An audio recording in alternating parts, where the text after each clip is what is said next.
In this chapter, we're going to talk about what makes people happy. There could be so many thousands and millions of things what makes people happy, but we are going to condense it a bit. And we are going to look at what makes people happy and in turn, what would make them angry. So we have condensed all these things which can make you happy into 11 things. Let's start. Achievements. Achievements make people happy. Things like passing exams or getting a black belt in your karate class, your graduation, your final act of becoming a doctor, passing your PhD. All these things are achievements which makes people happy. You can also be happy for other people's achievements. If you pass your exams well, your parents will be happy as well, and they would deem it as their own achievement. Money makes people happy. And isn't money what we are running behind throughout our lives? More money we have, the more happier we get. But just having money is not enough. However much money you have in the bank, or sometime if it stays stagnant, you won't be very happy about it. You want profits out of your money. And when you have profits, you are happy. What are privileges? When we feel that we have privileges over other people, it makes us happy. As humans, we need to accept it. Just imagine, why do you upgrade your flight cabin to a business or first class suite? It makes you happy. It makes you happy to enter the flight as soon as the flight is boarding, in preference to other people. That is because we feel happy for privileges. Even going to a very good school, going to an excellent university, which many other students can't get into, that is a privilege. If you live in a suburb where normal people can't afford, it is a privilege. And these things makes us happy. We are also happy when we please our senses. We have 5 physical senses, namely eyes, ears, nose, tongue, and body. And also, we like to please our mind. That is why sometimes we are daydreaming for hours at a time, thinking about all the luxuries, thinking about your dream job, thinking about what you will do in your dream holiday, thinking about how your yacht is going to be when you are a billionaire, and all these things. And when you are pleasing our senses, for that moment, we are happy. The next thing which makes us happy is power above others. This relates to both physical power, that means being a person of strength physically, as well as when you have the power of other people behind you. And when you feel that, or when you see that you have the power other people don't have, you feel happy about it. Also, we become happy when we feel that we are attractive. We like to get compliments from others. How slim we are, how much weight we lost in the last month, how beautiful the hair color is. And generally, if you imagine how much time you spend in front of the mirror, that's because you're happy when you look attractive. And that is the reason why skincare products are selling like hotcakes and those companies are making billions of dollars every month. Also, something which makes us happy are our assets. If we have large houses, if we have holiday homes, if we have the best cars we can get, we are happy. If we have the best portfolio of shares, if we have the best piece of real estate in the suburb, we are happy. And these fall into the class of assets which makes us happy. Another thing which makes us happy is being famous, being popular, feeling that people care for you, feeling that people care about you. That is the reason why you feel happy when you see hundreds of likes on your selfie on Facebook. We love to be loved.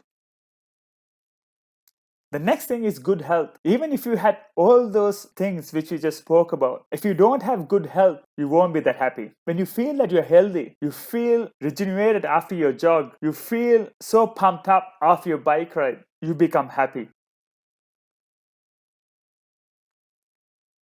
The other thing which makes us happy is the thought that we are going to live a long life. Whatever else you have, if you know that you're not going to live for very long, you won't be happy. The thought that you're going to live a long life, the thought that your family members are going to live long lives, the thought that your loved ones are going to live long lives will make you happy.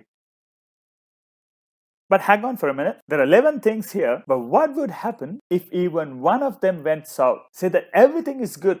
You have the best of all these 11, and suddenly you lose money. You lose money on the stock market, or your supercar gets stolen, or you feel that you become a bit fatter this month than last month. You see white hairs when you look at yourself in the mirror. You suddenly fail an exam which you have done well.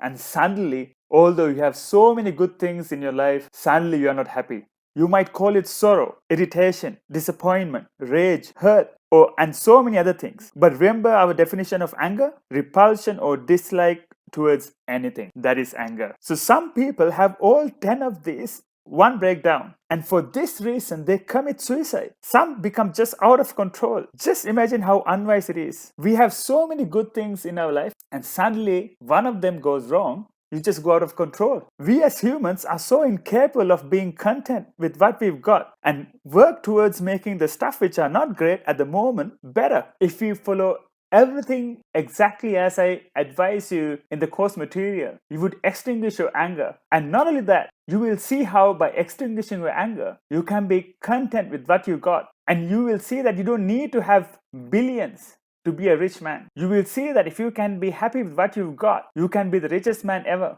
You can be the most satisfied man or woman out there ever. You can be the most successful student ever. You don't have to have everything. If you're happy with what you've got, if you are content with what you've got, the feeling you get about yourself and your achievements and all those other 11 things I talked about is unbelievable. Even if you lose 1, 2, 3, 4, 5, if you have just one of them, you'll be happy enough to lead a beautiful life. That's the beauty of being content with what you've got. And this is a very important part of our course. We are going to start something fun today. We are going to start and extinguish your anger diary. From now onwards, you need to document what triggers anger in you every time. From now onwards, you are going to maintain your special extinguish your anger diary. Be it on a notebook, on the phone, on the computer, wherever, doesn't matter. I would prefer a diary rather than a phone or laptop, but it's up to you. But what is important is you should record all the times you get angry. We're going to call it EYA diary from here, and this could be your most important diary of your life.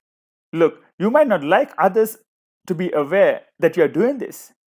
In this case, simply use a mobile to note down what caused you to get angry. If you get angry 20 times a day, you need to write it down. I can't stress this enough. Doesn't matter if it is very briefly in few words. And also, you need to also mention your response towards that trigger of anger. You may not be in a position to note it down immediately, example when you're driving, but you need to note it down as soon as possible. Slowly, by doing this, you will realize how many times you get angry even without your knowledge. And slowly you will identify the times you get angry even if it is minute. By doing this, you practice to be aware when you get angry. This has a huge effect on several other practices you will learn in the course later. If you don't do this, you might not get the results you want out of this course. And you might have a question here, how do you know when you are angry? Just don't take it too seriously. When you are irritated, if you're annoyed, if you have that rage inside you, obviously you know then you are angry. If you are jealous of something, if you see that your best friend got a diamond ring from her partner, and if you felt jealous about it, you need to write it down. If you are disappointed for something, if you felt resentment for something, if you were furious, if you were provoked to do something, if you felt frustration, if you feel infuriated, even if you felt fear, even sadness, all these point towards one thing and one thing only, that is anger. We should be very clear about this now. If we dislike something, that is anger. Period. I want you to log all of these and your response. Some of you might think that this is too hard. No, trust me, after a couple of days, it will become easier and it's only natural from there. I can't stress enough how much this is important. And I'll give you more examples, like she didn't speak to me nicely. That is an anger trigger. He's not returning the money he owes me. That is an anger trigger. She's lazy. Whoever it is doesn't really matter. Just right, she is lazy. But things like he doesn't do what I ask him to do. If you have asked your partner to put the garbage bins out, but he didn't do it in time and missed the truck for this week, things like that, you got angry. Or he's speaking to other women knowing that I don't like it. Or she is speaking to other men knowing that I don't like it. She heard me to get at me, or he heard me to get at me. My boss spoke ill of me with other co-workers. My friends only talk to me when they need money. And stuff like that. If you're a teenager, you in high school, you might write stuff like, he bumped onto me. I was angry, but I didn't respond because I don't want to be in trouble. Or because he's big. Or I rudely asked him to see where he was going. Stuff like that. Nothing fancy, just write what happened and your response. You need to do this at least for 7 days. At least for 7 days. You will not realize how important this is at the moment. But when you are doing the other practices down the line, you will feel the value of doing this. So again, I'm telling you, you need to write down the anger trigger and the response. I'll give another example. You're driving and the car in front of you just brakes suddenly. But obviously you can't shout back at the driver, but you abuse the driver of the car in front of you mentally. And you swore to yourself without anyone else hearing it. Even things like that. It may seem to you at the moment that this is not going to be useful, but trust me, with time, you will understand the importance. Because this is of utmost importance to attack the root cause of anger. You may not get the results you want of this course if you don't do this. And in a couple of days, noting these things down should be just second nature to you. And the more log entries you have in your EYA diary, the more it is going to help you to achieve your goal as well. You don't need to get really angry to log entries, as I told you before. I'm repeating myself just to grind this into your minds. If you come across anything you dislike, you need to log it. Try to log at least 10 a day. For example, you watch a movie and you dislike the villain in the movie. Log it down as well. No problems. If you went for a walk and the dog barked at you and you felt afraid, log that as well. If you didn't like how your mom told you to eat your food, log that as well. It's just keep logging all the events which made you angry in terms of irritation, fear, frustration, etc. And in the download section, you will find a checklist which you need to tick all your activities you do every day from today onwards. So please download it, save it onto your computer, take a printout, doesn't really matter. However you do it, you need to go through this checklist every day. And every day, whatever activities you do, you need to tick it. And this keeps a record of what you have done and what you are supposed to do. And it also acts as a reminder. And if you have any questions, please write it down in the discussions section and we can work towards solving them. With that said, I'll see you in the next chapter.